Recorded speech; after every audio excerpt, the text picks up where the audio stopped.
Many of us have heard the term aging in place, but sometimes that's easier said than done.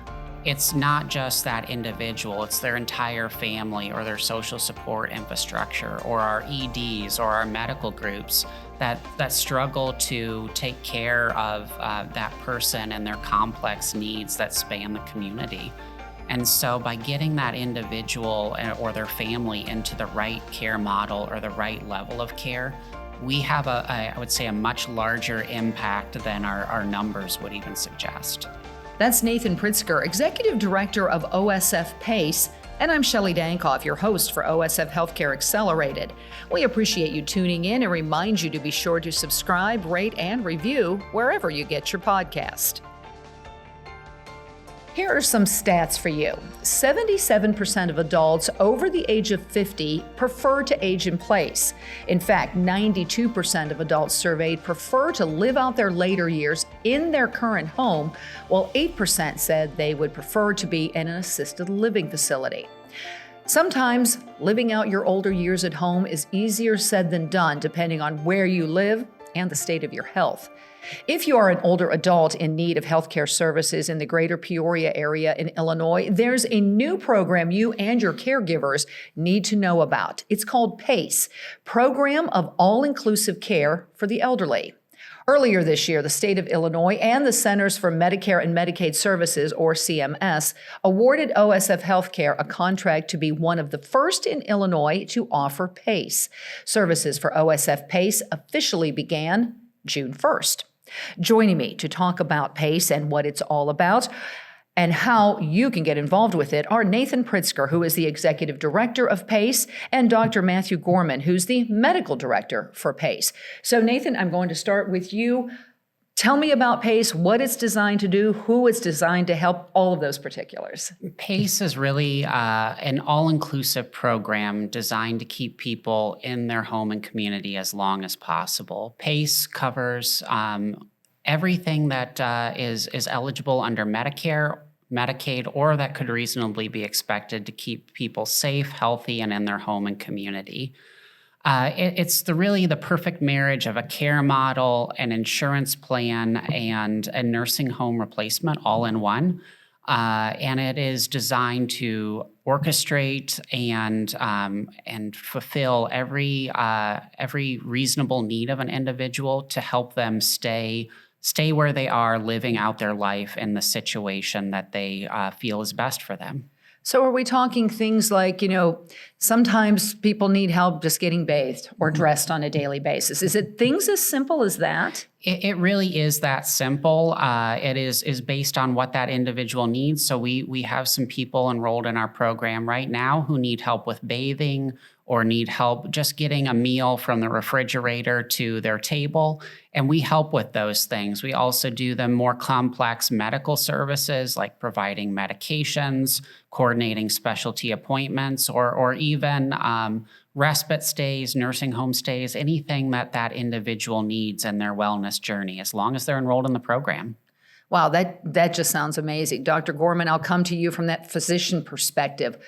What does it mean to have a program like this? When I hear talking about just some of those even basic nursing services, what kind of a difference can that make for the people we are serving? I think it really takes us back in time. It really takes us back to kind of holistic, patient-centered care, because not only are we caring for the patient, we're also caring for the caregiver. And as Nathan brought up, it's respite care, for the caregiver.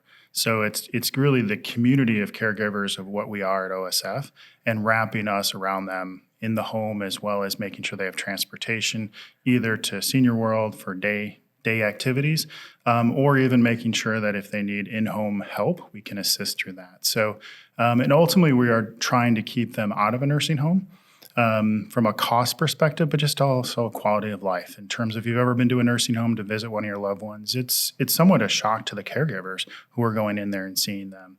And so that's what we're trying to do, is really having people age at home and what it takes to do that. And then it's also a demonstration. Other organizations have shown that we can do it at a lower cost and give benefit in really patient satisfaction. And at the end of the day, we want patient satisfaction, but also caregiver satisfaction. Yeah, I think you hear stories all the time how everybody prefers to be at home, even if it's like hospital at home. I'd rather get care at home. I don't want to go to the hospital. I don't want to go to a nursing home. But how do you do that safely is the thing. It's also interesting for me to hear you mention you can go to Senior World. So there is a collaboration, because we need to mention this is in the greater Peoria area right now because of some of those other partnerships we have. How does that marry with Senior World? Because Senior World's provided some of those kind of things to get out of the home and have activities for a number of years. How does that work within PACE? So Senior World is OSF's adult day center that has been around in some form or another for over 40 years now. As PACE started to become a thing in the OSF world, we recognized the need to build around that adult day center core. They had the building, they had staff who really knew and understood how to operate an adult day center. So Senior World at this point is now a unit within the broader PACE department or division. I don't know how we really want to call it. But it is a function that we have, and those the staff that work there are part of the broader PACE division. So we have adult day only participants who are using our center and have for a very long time in some cases, commingled with PACE people who not only use our adult day services, but also use our transportation, our rehab department, our primary care, our medications and pharmacy provision structure, and all the other elements that we bring to play for PACE. You know, we like to talk about innovation on this podcast and being innovative. And OSF HealthCare that tries to be out there on, let's do something different. Let's innovate on this care. What are some of the innovations we're using through this or that we're seeing develop? So PACE is not new. It's not something OSF invented. It is something that's been around since the early 1970s in some form. That said, every PACE program is different. I've been around the PACE world for a couple of years now, and there's a saying: if you've seen one PACE center, you've seen one PACE center. I think the innovation for us and what makes OSF unique is not that there aren't other health systems that have a PACE program, but we are really, as a ground-up program, building using all of the infrastructure, resources, and components that OSF has to bring to bear, rather than doing it as a startup or a standalone island within a broader health system. So we're still iterating upon that a little bit as we get our feet off the ground and start to build this program. But I think that's one of the really unique things about us that we bring to the PACE space is our fully integrated health system. And I would say from the innovation perspective is we're leveraging what we already have done and actually making the interconnectivity that I think we as an integrated system, there are some things we do excellent, and there are some things that I think this program is going to expound upon in terms of how do we get the community back into some of these integrated healthcare structure, and how do we help patients navigate through the healthcare system. And so I think from the innovation, we're just on the cusp of that. And then I think we're going to leverage the different applications we currently have that have broken down some of those barriers, but then how do we put it back into the community? And then how do we learn to grow? And I think that's the big thing, is how do we get scale? And I think hopefully in a year or 2 years from now, we can come back and talk to you about how we have scaled this program, how we bring it to other communities. Because I think once we see that it does play in Peoria, we can show that in a rural market, you can do this. And then how do you leverage that to grow into other communities around that the need is definitely there. Mm-hmm. Well, and I could also potentially see, even though you have a very targeted, and we can talk a little bit more about this, it's a very targeted audience that can actually be enrolled. But I could see the residual benefits of others just observing how grandma or grandpa or aunt or uncle are benefiting, and they may learn from it, and they may not find themselves in the same situation as they age. Does that potential exist just by observing and taking in what is taking place? Do you see that happening? I definitely see that happening. I see there's a strong potential there. I think the other thing, while we're serving very small numbers here, serving these small populations of high needs individuals has a huge ripple effect throughout the community, because it's not just that individual, it's their entire family or their social support infrastructure or our EDs or our medical groups that struggle to take care of that person and their complex needs that span the community. And so by getting that individual or their family into the right care model or the right level of care, we have I would say, a much larger impact than our numbers would even suggest. Dr. Gorman, that kind of goes back to the case management too, doesn't it? How do you tie all of those pieces together? Because there are so many components, but when you're talking doctors, nurses, other providers in there, how does that all tie together, and how has the work progressed in that space? Well, I wish I had all the quick answer. The easy answer, though, for it is really basic fundamental communication. And so I think it's what we've learned from the time-honored tradition of just communicating with one another, from the patient to the physician, or the patient to nurse or social worker, physical therapy.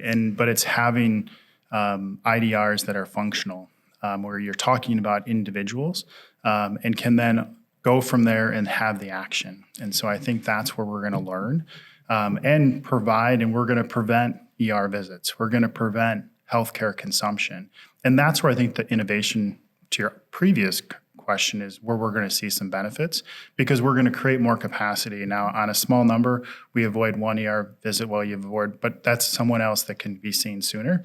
And if we can prevent a hospital admission and either care for them in the home or put resources in terms of in-home nursing and prevent those, I mean, it's just better use for the community of the resources that we do have.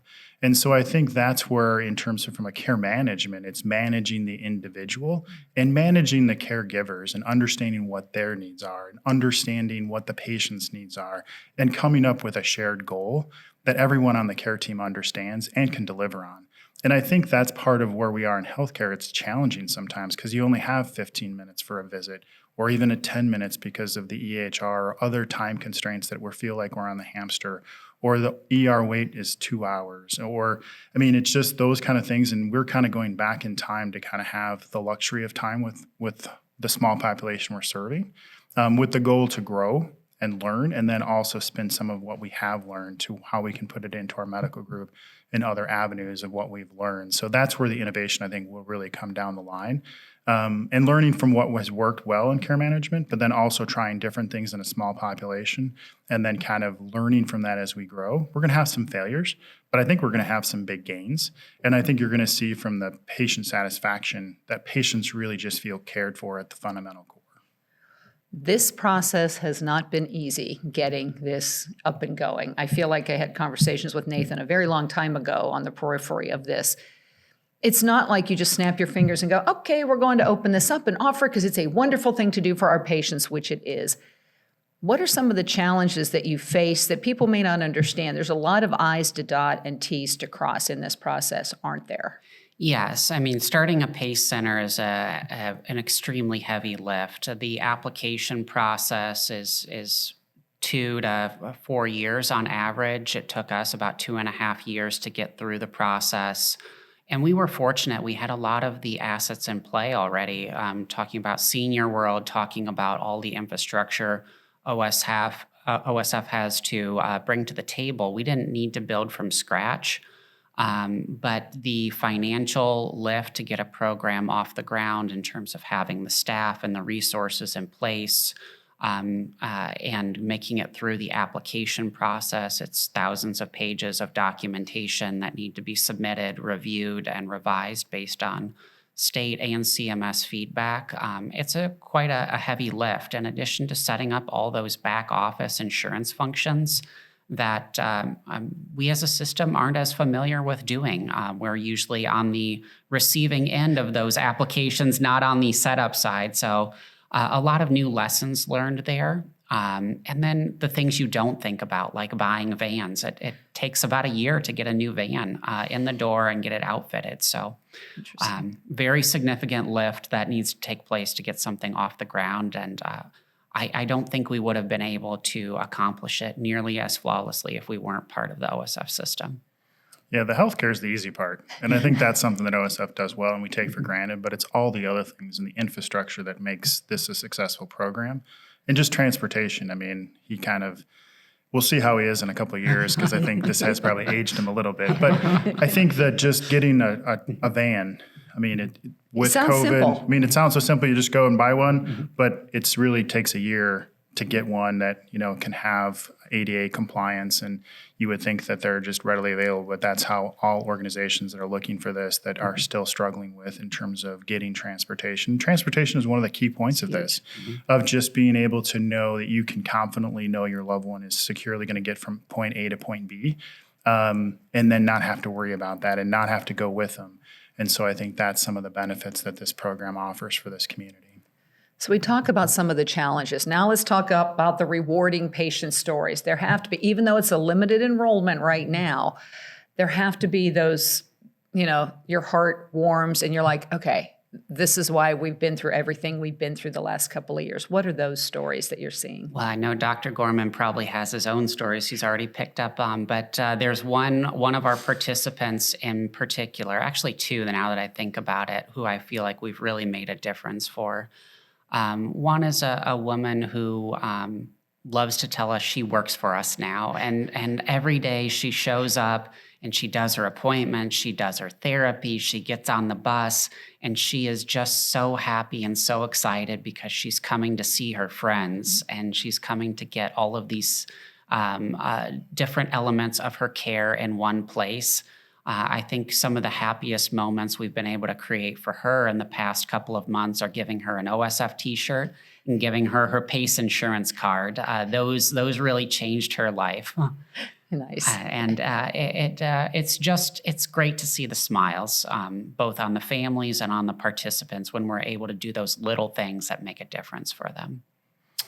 And on the clinical side, I think it's the opportunity for us to remove medications. I mean, it's not something that we get to do often. And so, I mean, it's kind of one of those things of aligning with their goals and that this medication may no longer have the intended benefit and have either more risks.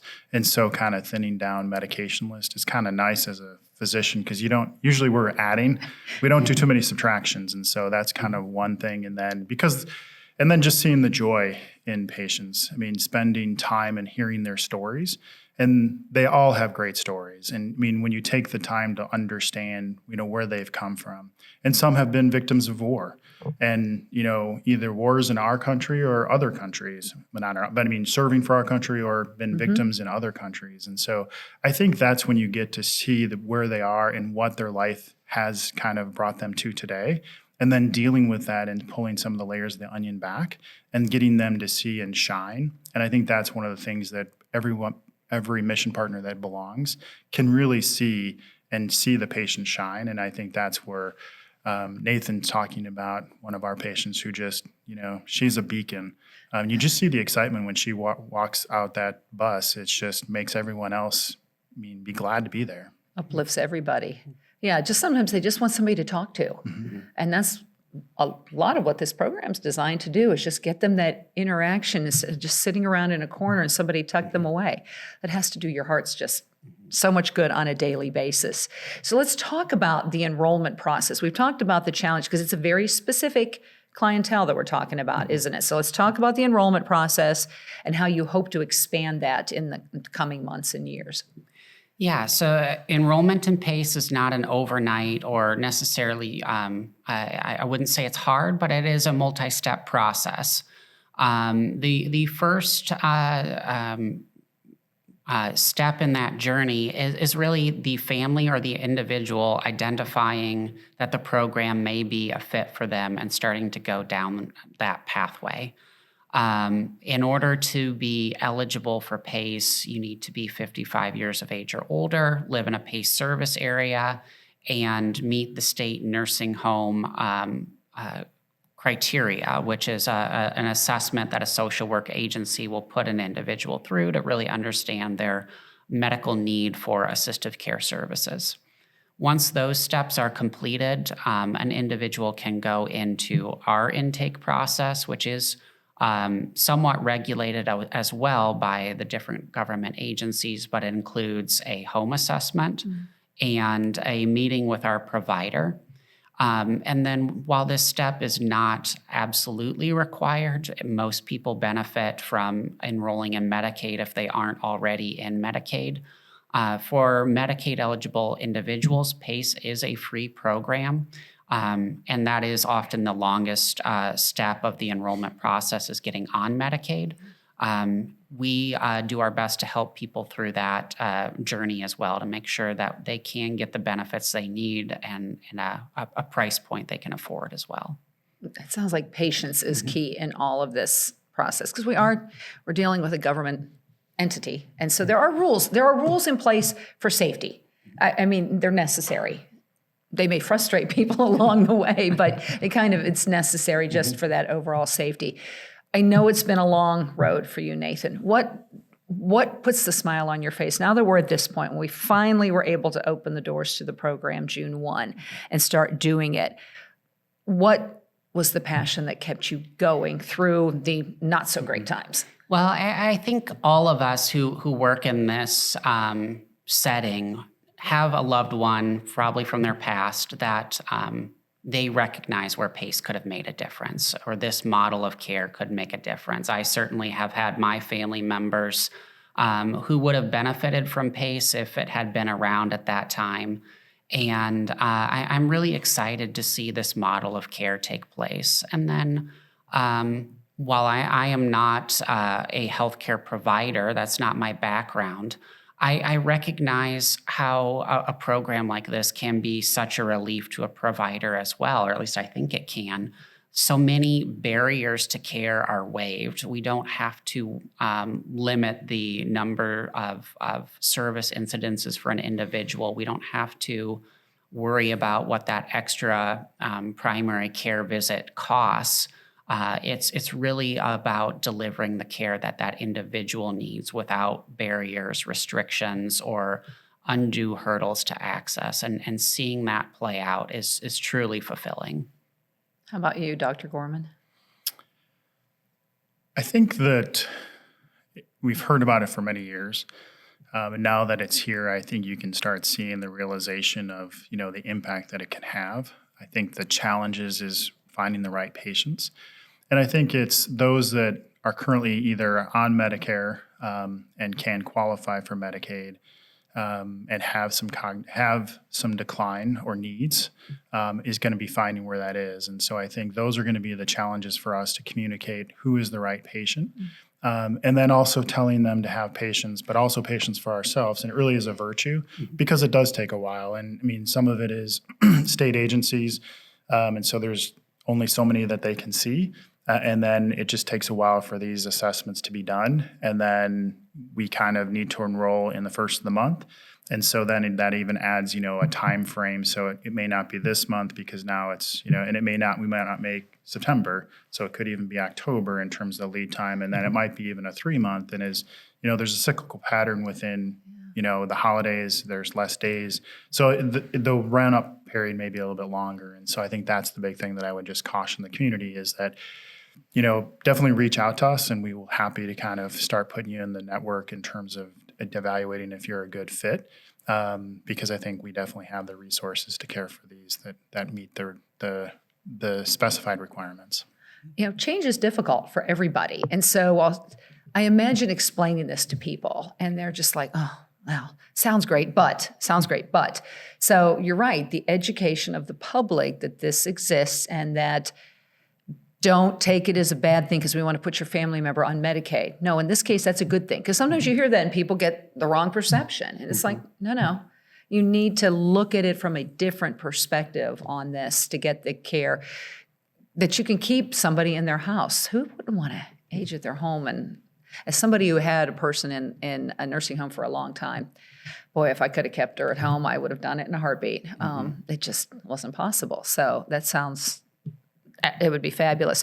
So if somebody wants to find out more information for their loved one or to see if it's even remotely possible for them, where do they have to go? How do they start? The easiest way to get in touch with us is to reach out through our website, our OSF PACE website.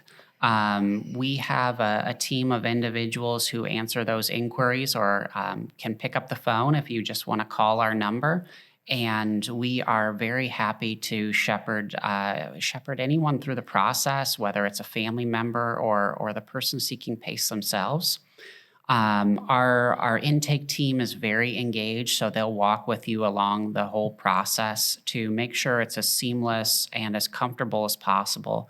And again, work with your timeline on when you want to get through this and how quickly or how deliberate you want to approach the process.